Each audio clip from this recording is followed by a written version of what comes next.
पागलपन प्यार की चैप्टर 51 प्रिया यहाँ है। गुस्से में अनु ने कहा, अपने झूठे बहाने बोलना बंद करो। सेकंड यंग मास्टर रायचंद के बर्थडे के गिफ्ट के रूप में तुमने जो झुमके पहने हैं, क्या तुम कह सकती हो कि इस तरह के संदिग्ध बिहेव के बाद भी तुम दोनों के बीच कुछ भी नहीं है? रितिका ने एक मजबूर स्माइल के साथ कहा, सिस्टर अनु, अपने पूरे लाइफ में क्या तुमने कभी किसी को ऐसी चीज नहीं दी है जो तुमने पहले यूज की हो? अनु ने अपने पैर पटके। ये साफ तरीके से एक अलग कहानी है। रितिका के एक्सप्रेशन एक सेकंड में सख्त हो गए और कहा, ये कैसे अलग है? यह मेरे लिए बिल्कुल वैसा ही है।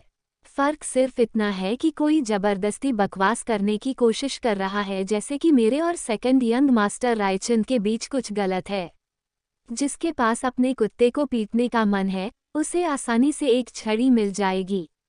तुम कुछ भी कहो, मैं अभी भी इनोसेंट हूँ।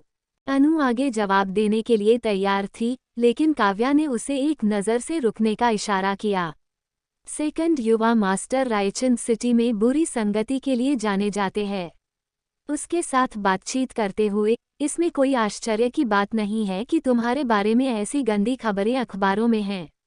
उद्धरण चिन्ह। रितिका ने काव्या को गहराई से देखा और कहा, ऐसा कोई नहीं है जिस पर इस साल मीडिया द्वारा हमला नहीं किया गया हो। जब आंटी काव्या और मेरे डैड की शादी हुई थी, तो क्या मीडिया ने आंटी काव्या की फैमिली के पास्ट के बारे में सब कुछ नहीं खोजा था? यहाँ तक कि लोग ऐसी गलत बातें भी कह रहे थे जैसे कि आंटी काव्या मेरे डैड को बहकाने के लिए मेरी माँ के प्रेग्नेंट होने का फ़ायदा उठा रही थी। मुझे यह मत बताओ कि यह सच है कि आंटी काव्या का सच में मेरे डैड के साथ अफेयर था जब मेरी माँ अभी भी प्रेग्नेंट थी। वर्मा फैमिली उस टाइम के स्कैंडल की सच्चाई से अच्छी तरह वाकिफ थी। उनके पास्ट को टेबल पर रखते हुए रितिका ने परिवार में बोलने के लिए काव्या का पद छीन लिया। जैसे कि उसके गले में कुछ फंस गया था। काव्या इसे सहन नहीं कर सकी और अजीत को उसने अलग नज़र से देखा। अजीत गुस्से से कांप रहा था। उनका बदसूरत अतीत लंबे टाइम तक शहर की चर्चा में था और अब इसका इस्तेमाल युवा पीढ़ी द्वारा उनके खिलाफ किया जा रहा था।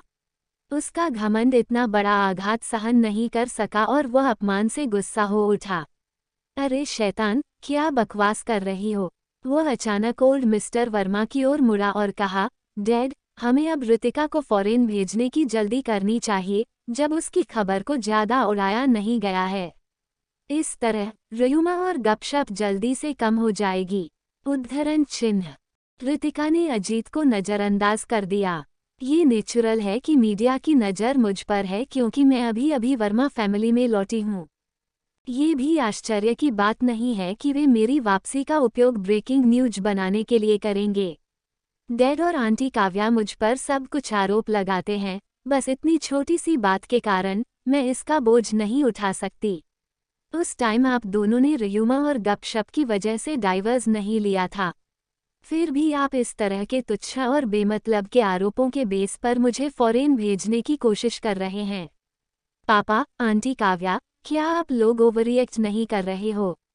बात निकली तो लोग कहेंगे कि वर्मा फैमिली एक दूसरे का फायदा उठा रही है। अजीत का चेहरा भयानक रूप से पीला पड़ गया, फिर भी वह एक शब्द भी नहीं बोल सका। काव्या भी गुस्से से लाल थी, फिर भी वो अपनी सिचुएशन का बचाव नहीं कर सकी, कुछ भी कहने में असमर्थ थी। ओल्ड मिस्टर वर्मा इस नज़ारे को देखकर अफसोस के साथ अपनी सांस नहीं रोक सके। उसके बेटे और बहू दोनों ने रितिका का तिरस्कार किया, लेकिन इसके बावजूद वह अपना बचाव कर सकी। उसके विचार उज्ज्वल दर्पण की तरह साफ होने चाहिए। रितिका सही कह रही है। यह मीडिया द्वारा लगाया गया बेमतलब का आरोप है, इस पर चिंता करने की जरूरत नहीं है, उन्होंने दावा किया। पापा, अजीत ने गुस्से से कहा। बूढ़ी मैडम वर्मा ने अपना मुंह बंद रखा क्योंकि वह सच में रितिका की बातों से सहमत थी। घर में माहौल शांत हो गया। Old master, old madam, master और मैडम, मिस प्रिया यहाँ है, एक नौकर ने प्रिया के साथ एंटर करते हुए कहा। रितिका उसकी ठंडी इच्छाओं को देख सकती थी। प्रिया अपने लाभ के लिए हर छोटे अवसर का उपयोग करना जानती थी, ठीक उसी तरह जैसे एक मक्खी अंडे में दरार देखती है। हर जगह रितिका के स्कैंडल के साथ प्रिया नेचुरल रूप से वर्मा फैमिली में उसके लिए चीज़ों को बदतर बनाने के साथ साथ अपने एलिगेंस और काइंडनेस को दिखाने के लिए आएगी। दोनों के बीच टकराव में वर्मा फैमिली की मिसेस अपने सभी स्कैंडल के साथ निश्चित रूप से नुकसान में थी। दादी को पहले से ही प्रिया पसंद थी और अब वो उसे और भी ज़्यादा प्यार करने वाली थी। दादाजी, दादी, पा, अंकल, आंटी काव्या, रितिका भी यहाँ हैं। प्रिया ने एक्साइटमेंट से लिविंग रूम में एंटर किया। जब उसने रितिका को वहाँ बैठे देखा तो उसकी सारी फीलिंग उसकी प्रेजेंस से बंधी हुई लग रही थी। बूढ़ी मैडम वर्मा प्रिया को देखकर बहुत खुश हुई। वह जल्दी से सोफे से उठ खड़ी हुई और प्रिया की ओर उसका हाथ पकड़ने के लिए चली गई। प्रिया, तुम यहाँ क्या लाई हो?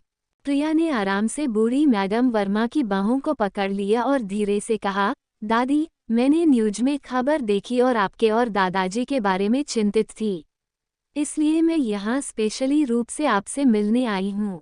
बूढ़ी मैडम वर्मा ने मन ही मन सोचा, उस अशिक्षित बच्चे की जो 15 साल सड़कों पर रहा, उसकी तुलना इस बच्चे से नहीं की जा सकती जिसने हमारे साथ 12 साल बिताए। प्रिया ने वर्मा फैमिली के साथ कई सालों में कभी भी किसी स्कैंडल में नहीं डाला था। कितनी विचारशील, स्पेशली से इसके लिए मुझसे मिलने आ रही है। कुछ लोगों के ऑपोजिट जो केवल फैमिली को शर्मसार करना जानते हैं। प्रिया की एक्सप्रेशन एक पल के लिए अजीब हो गए और उसने एकदम से रितिका पर एक नज़र डाली।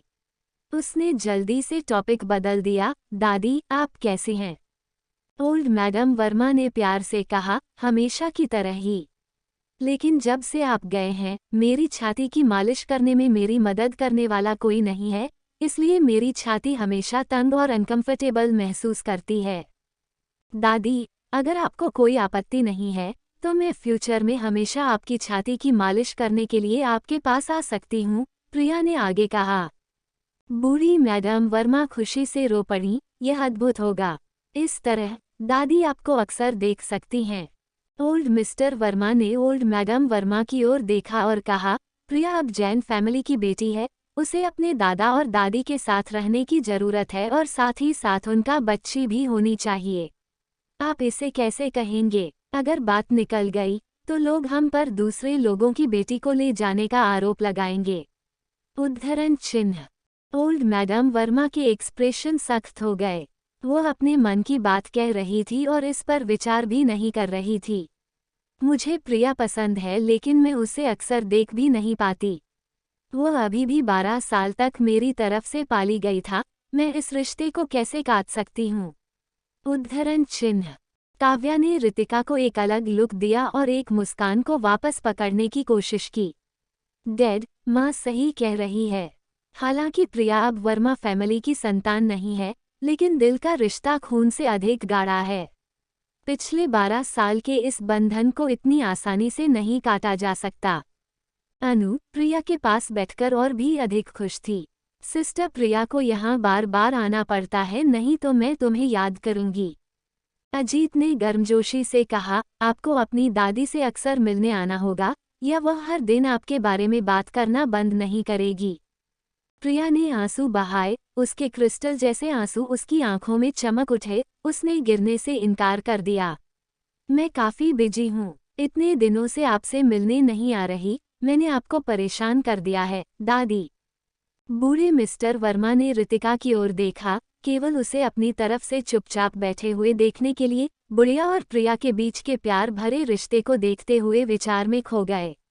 उसकी आंखों में खोने का सीरियस एक्सप्रेशन देखा जा सकता था। बूढ़ा मिस्टर वर्मा जानता था कि बुढ़िया बहुत जिद्दी है। रितिका के लिए उसके मन बदलने की कोई उम्मीद नहीं थी क्योंकि वह पहले से ही उसे नापसंद करती थी। उसका दिल रितिका के लिए गिल्ट से भर गया क्योंकि बुढ़िया ने उसे मुश्किल में डाल दिया था। प्रिया ने रितिका से कहा, रितिका, न्यूज़पेपर या मैगजीन की खबरों को दिल से मत लो। मीडिया हमेशा से ही बेमतलब के आरोप लगाना पसंद करता रहा है। कुछ देर बाद वे अपने आप रुक जाएंगे। Chapter 52 memory of past.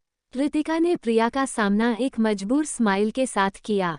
क्या तुम कह रही हो कि मुझे अपनी कयामत के लिए बेबसी से वेट करना चाहिए?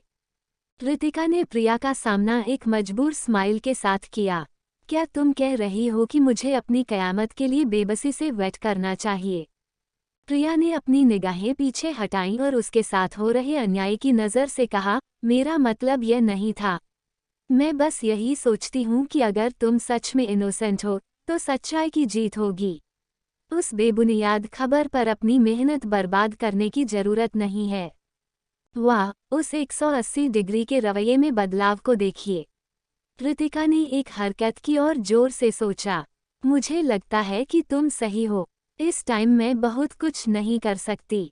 बूढ़े मिस्टर वर्मा सोफे से उठे और ऑर्डर दिया, कृतिका, टहलने के लिए बैकयार्ड में मेरी मदद करो। कृतिका खुशी के साथ उठ खड़ी हुई और लिविंग रूम से बाहर हाथ पकड़कर उनका सपोर्ट किया। कृतिका ने बैकयार्ड में वाइबनम के पेड़ को देखा। यह इसके खिलने का मौसम रहा होगा। सफ़ेद फूल उतने ही प्योर जैसे कि जेड ने ब्रांचेस को पूरी तरह से ढक दिया, जिससे वाइबनम के पेड़ की एलिगेंस और खूबसूरती का आभास हुआ। ओल्ड मिस्टर वर्मा के साथ सैर करते हुए कृतिका ने कहा, दादाजी, मैंने आपको पहले टॉनिक भेजे हैं। क्या आप उन्हें खा रहे हैं? जब वो आराध्या से टॉनिक ट्रीटमेंट के लिए कह रही थी, तो उसने कुछ हेल्थ रिलेटेड ट्रीटमेंट देखे और उनके लिए रिक्वेस्ट किया। फिर उसने दादाजी के हेल्थ को बेहतर बनाने में मदद करने के लिए उन्हें मदर ज्योति के पास भेजा। दादाजी की हेल्थ बहुत अच्छी थी। उसकी पिछली लाइफ में जब उसकी मौत हुई, तब भी वह स्वस्थ रहे थे। ओल्ड मिस्टर वर्मा ने नर्म मुस्कान के साथ कहा, ओल्ड खुराना के ट्रीटमेंट सच में बहुत अच्छे हैं और उन्हें आम लोग भी नहीं खरीद सकते। जब तुमने उन्हें मेरे लिए लाने के लिए इतना प्रयास किया है, तो ये बूढ़ा आदमी उन्हें कैसे नहीं खा सकता है? उन नुस्खों से बने टॉनिक का टेस्ट खराब नहीं था, जबकि उन नुस्खों से बने टॉनिक का टेस्ट बाकी दवाओं के बहुत कड़वे टेस्ट के साथ बाजारों में बिकता था। इसके अलावा टॉनिक बहुत प्रभावी थे। सिर्फ आधे महीने लगातार लेने से उनकी नींद साफ नजर आने लगी थी। कृतिका मुस्कुराई। मैं दादाजी के अच्छी हेल्थ और दीर्घायु की कामना करती हूँ। जब ओल्ड मिस्टर वर्मा वाइबनम पेड़ के नीचे पहुंचे, तो उन्होंने पेड़ के चारों ओर एकत्रित तितलियों के समान प्योर सफ़ेद फूलों के अद्भुत नज़ारे को लेने के लिए अपना सिर उठाया। धीरे धीरे उन्होंने कहा, जब कोई बूढ़ा होता है, तो वो पास्ट के बारे में सोचता है। हाल ही में मैं तुम्हारी प्रेजेंस को याद कर रहा हूँ जब तुम अभी पैदा ही हुई थी। कृतिका ने वाइबनम ट्री के नीचे बेंच पर ओल्ड मिस्टर वर्मा की मदद की। ओल्ड मिस्टर वर्मा अचंभे में थे। उन्होंने कहा, जब आपकी माँ तुम्हारे साथ प्रेग्नेंट थी, तो ये सच में उसके लिए मुश्किल था। वो पहले 4 महीने बेड पर ही रही और वो 6 महीने बाद भी मांस नहीं निगल सकती थी। कई बार ऐसा भी हुआ जब उसका मिसकैरेज होने के करीब था, लेकिन तुम्हारी माँ सच में बहुत मजबूत थी। उसने तुम्हें बनाए रखने के लिए बहुत स्ट्रगल किया। ये पहली बार था जब उसने अपनी माँ के बारे में सुना था। कृतिका के मन में एक पल के लिए मिक्सड फीलिंग थी। प्रेगनेंसी के दौरान उसकी माँ को जिस दर्द से गुजरना पड़ा, उसके बारे में सोचकर, जबकि उसके पिता किसी दूसरी औरत के साथ रहे, जो किसी और के बच्चे को जन्म दे रही थी, कृतिका ने पहली बार अजीत के लिए गहरी नाराजगी जताई। ओल्ड मिस्टर वर्मा ने आगे बोलना जारी रखा, तुम्हारी माँ को आधा महीने पहले लेबर पेन हुआ था। उस टाइम मेडिकल की पढ़ाई काफ़ी अच्छी नहीं थी। हालांकि देश में सी सेक्शन होता था, लेकिन देश के लोगों के मन में ये गहराई से निहित था कि केवल नेचुरल बर्थ ही सही था। उसके ऊपर देश के भीतर पास्ट में सी सेक्शन से होने वाली मौतों के बारे में कहानियां थीं। तुम्हारी माँ ने तुम्हें स्वाभाविक रूप से जन्म देने पर जोर दिया और मैंने कोई आपत्ति नहीं की। कृतिका ने महसूस किया कि फीलिंग्स की लहर ने उसे मारा और उसकी आंखों में आंसू आ गए। उस दिन सुबह 10 बजे तुम्हारी दादी और मैंने पर्सनली से उसे हॉस्पिटल भेजा जब उसका पानी टूट गया। उस दोपहर से अगले दिन सुबह 8 बजे तक उसके पेट दर्द में था और वह पूरे 18 घंटे तक दर्द से पीड़ित रही। इस बीच मैंने उसके लिए सी सेक्शन के लिए रिक्वेस्ट की, लेकिन डॉक्टरों ने कहा कि तुम्हारी माँ की सिचुएशन सर्जरी के लिए सही नहीं है। उसका एकमात्र ऑप्शन नेचुरल बर्थ था। बाहर वेट करते हुए भी हर मिनट और हर सेकंड आपकी दादी और मेरे के लिए टॉर्चर था। इतने बुरे दर्द और तकलीफ को सहते हुए उसके लिए कितना कठिन रहा होगा। उद्धरण चिन्ह।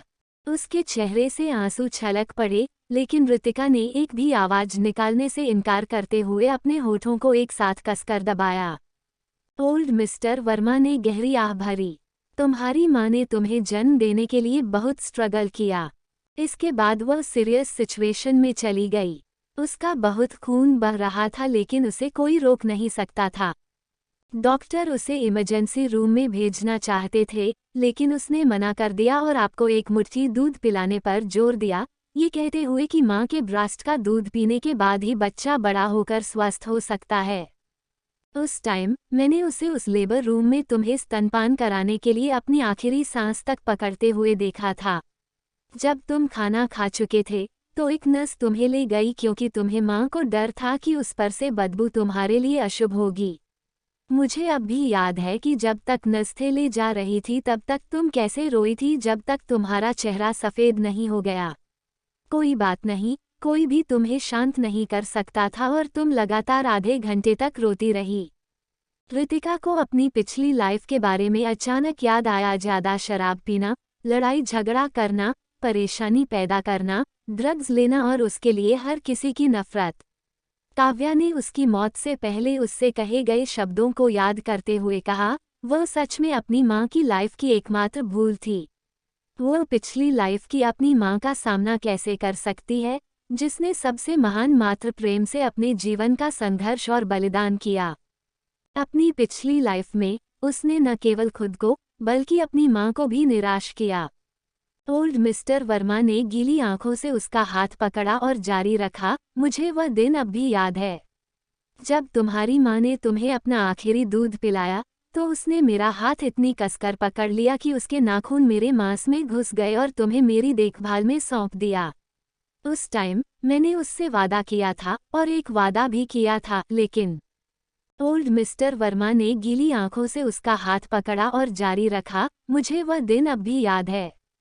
जब तुम्हारी माँ ने तुम्हें अपना आखिरी दूध पिलाया तो उसने मेरा हाथ इतनी कसकर पकड़ लिया कि उसके नाखून मेरे मांस में घुस गए और तुम्हें मेरी देखभाल में सौंप दिया। उस टाइम मैंने उससे वादा किया था और एक वादा भी किया था, लेकिन ऋतिका बेकाबू होकर रोने लगी। अपनी लाइफ के छोटे से टाइम में उसकी माँ ने वह सब कुछ किया जो वह कर सकती थी और यहाँ तक कि असंभव को भी पार कर लिया। उसके दिल में नफरत की लहर दौड़ गई।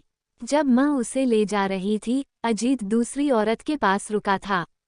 जब माँ बुरे दर्द में थी, वह कहाँ थे? काव्या की प्यारी बाहों में। माँ, इस लाइफ में मैं उन दो धोखेबाज भी तारांकन को पछताने के लिए नरक में जरूर भेजूंगी। ओल्ड मिस्टर वर्मा ने फिर से जारी रखा, जब तुम पैदा हुई थी तब तुम बहुत ही कमजोर थी। तुम्हारा वजन केवल 1.2 किलोग्राम था और यह केवल इतना बड़ा था। ओल्ड मिस्टर वर्मा ने हवा में 2 उंगलियां लहराईं, वह लंबाई केवल एक छोटे खरगोश के आकार की थी। तुम्हारा पूरा शरीर बहुत पीला और नीला था क्योंकि तुम लेबर पेन के दौरान बहुत लंबे टाइम तक गर्भ में रहे। एक छोटे से विराम के बाद ओल्ड मिस्टर वर्मा ने कहा, उस टाइम मैंने डॉक्टरों को ये कहते हुए सुना था कि इस बच्चे ने पहले ही एक गंभीर पाप किया है और वह निश्चित रूप से फ्यूचर में एक मुश्किल लाइफ जिएगी। मैंने तब सोचा था कि हमारी वर्मा फैमिली का बच्चा एक भाग्य था और हर कोई उसे प्यार करेगा, उसे लाइफ में कोई कष्ट नहीं होगा। परंतु ऋतिका ने उस कारण को समझा कि दादाजी आज पास्ट को क्यों लाए। इसका मतलब था कि वो उसके साइड में खड़े थे और उसके फैसलों को सपोर्ट करेंगे। ओल्ड मिस्टर वर्मा ने टॉपिक बदल दिया और पूछा, इस बार स्कैंडल के बारे में तुम क्या सोचती हो? ऋतिका ने कर्कश स्वर में उत्तर दिया, दादाजी, मैं इस बार बहुत लापरवाह थी और लोगों को वर्मा फैमिली की इंसल्ट करने के लिए कहानियां बनाने की आज्ञा दी। लेकिन प्लीज मेरा यकीन करें, मैं निश्चित रूप से एक सही सॉल्यूशन ढूंढूंगी। क्या तुम श्योर हो? ओल्ड मिस्टर वर्मा ने पूछा। उन्होंने उस लड़की को याद किया जो अकेले अपने बेटे और बहू की पूछताछ का सामना करते हुए शांत और वाक्पटु रही। वह अकेले खुद के दम पर उनकी स्पीड को वश में करने में सक्षम थी। केवल साफ दिमाग वाला कोई इंसान ही इस उपलब्धि को हासिल कर पाएगा। ऋतिका ने सिर हिलाया। मुझे अभी भी एक पूरी प्लानिंग के साथ आना है, लेकिन कोई प्रॉब्लम नहीं होनी चाहिए। ओल्ड मिस्टर वर्मा ने साफ रूप से उत्तर दिया, यदि ऐसा है तो मैं इंटरफेयर नहीं करूंगा। निश्चिंत रहें, मैं वर्मा फैमिली में सब कुछ निपटाने में तुम्हारी मदद करूंगा। केवल रितिका को इस पुष्टि की जरूरत थी। उसे डर था कि वर्मा फैमिली के मिसेस के खिताब के लिए लड़ने के उसके प्रयासों के बावजूद फैमिली ने उसे पहले ही त्याग दिया होगा। थैंक्स दादाजी, मैं आपको निराश नहीं करूंगी। जब 53 मुझे ऐसे मत देखो, मैं रुक नहीं पाऊंगा। जब रितिका वर्मा फैमिली हवेली से बाहर निकल रही थी, दादी प्रिया का हाथ पकड़कर उसे लंच के लिए रुकने के लिए कह रही थी और यहाँ तक कि मदर ज्योति को उसके सभी फेवरेट डिशेज बनाने का ऑर्डर दिया। जब रितिका लिविंग रूम में चली गई तो मदर ज्योति के अलावा किसी ने भी उसे स्वीकार नहीं किया, जिसने पूछा कि क्या वह लंच के लिए रुकना चाहती है। दादाजी आज उसकी बात का यूज अपना साइड दिखाने के लिए करना चाहते थे और उसे यह बताना चाहते थे कि वो हमेशा उसके बारे में सोचते रहे हैं। दादाजी को कम ही पता था, उसे अब इसकी परवाह नहीं थी।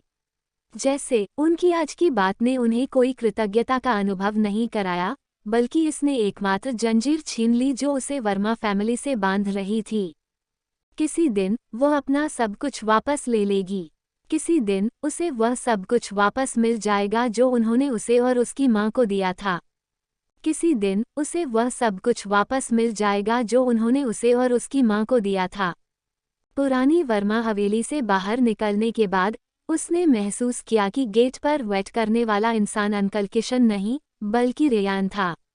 अपनी द लूसिफेर के बजाय वह एक सिल्वर ग्रे कैन लाया। कार की स्मूथ लाइंस सूरज की चमक के नीचे झिलमिलाती हुई लग रही थीं, शानदार और एलिगेंट दिख रही थीं। रितिका के कार में बैठने के बाद रेयान ने उससे पूछा, तुम लंच में क्या खाना चाहती हो? रितिका ने कुछ देर सोचा और फिर जवाब दिया, सी फूड। उन्होंने 10 मिनट से ज़्यादा टाइम तक गाड़ी चलाई, फिर भी वे डेस्टिनेशन से और दूर जा रहे थे, यहाँ तक कि तेज स्पीड से भी जा रहे थे। रितिका ने रेयान को अविश्वसनीय रूप से देखा और रोया, क्या तुम पागल हो? सिटी से मरीन ड्राइव तक ड्राइव करने में 1.5 घंटे का टाइम लगता है। सिर्फ सी फूड खाने के लिए इतनी दूर जाने की जरूरत नहीं है। जब तक हम मरीन ड्राइव पहुंचेंगे, मैं भूखी मर चुकी होगी। रेयान मुस्कुराया और कहा, मरीन ड्राइव में उनके सी फूड खाने की कोशिश करने में कोई बुराई नहीं है, ये बहुत अच्छा है। वैसे भी ऐसा नहीं है कि तुम्हारे पास करने के लिए कुछ और है। पीछे की सीट पर कुछ स्नैक्स हैं, अपनी मदद करें ताकि तुम्हें भूख न लगे। हालांकि वह असंतुष्ट थी, लेकिन वह मरीन ड्राइव में सी फूड के लिए भी तरस रही थी। रेयान पर गुस्सा करने के बाद वह पीछे की सीट की ओर मुड़ी और स्नैक्स का एक बैग लिया। रितिका ने पेपर बैग में देखा और आश्चर्य से कहा, वाह, इंपीरियल कोर्ट से स्नैक्स। इन्हें पाने के लिए आपको लंबी लाइन में लगना होगा। इंपीरियल कोर्ट के सभी स्नैक्स सेल्स के लिए लिमिट मात्रा में नए सिरे से बनाए गए थे। इस बात की कोई गारंटी नहीं थी कि लाइन में लगने पर भी आप उन पर हाथ रख सकते हैं। वो हमेशा वहां से स्नैक्स खाना पसंद करती थी। हाँ, यह इतना लंबा नहीं था। रेयान ने उसे खुशी से खाते हुए देखा। उसकी खुशी सबसे अच्छी थी, जिससे लाइन में लगे 2 घंटे इसके लायक हो गए। कुछ कोशिश भी करो, ये टेस्ट अच्छा है। नाश्ता करते समय उसने रेयान को एक टुकड़ा दिया। वो वही था जो इसके लिए लाइन में खड़ा था, इसलिए उसके पास अकेले इसका आनंद लेने का कोई तरीका नहीं था। रेयान ध्यान से गाड़ी चला रहा था। उसने अपना सिर घुमाया और उसके पकड़े हुए नाश्ते से एक बाइट काट ली। उसने बड़े चाव से खाया और कहा, हाँ, इसका टेस्ट अच्छा होता है। रितिका का चेहरा उसके इंटीमेट बिहेव से लाल हो गया था। इससे पहले कि वह अपना हाथ पीछे खींच पाती, रेयान एकदम से उसकी ओर मुड़ा और उसने एक और बाइट काट ली। यकीन नहीं होता कि यह जानबूझकर किया गया था। उसने फुर्ती से उसकी उंगली चाट ली। नम, स्तब्ध और गुदगुदी महसूस हुई, जैसे वह बिजली से चौंक गई हो, और उसने अपना हाथ अवचेतन रूप से वापस ले लिया। रितिका का दिल अनकंट्रोलेबल तरीके से गदगद हो गया। वह उसे डांटने के लिए तैयार थी, लेकिन जब वह उसकी ओर मुड़ी तो उसने देखा कि वो गाड़ी चलाने पर ध्यान फोकस कर रहा था, जैसे कि उसे अभी से कुछ भी ध्यान नहीं दिया। उसने शर्मिंदगी में अपना सिर लटका लिया, उसके शब्द उसके गले में फंस गए, कुछ भी नहीं कह पा रही थी।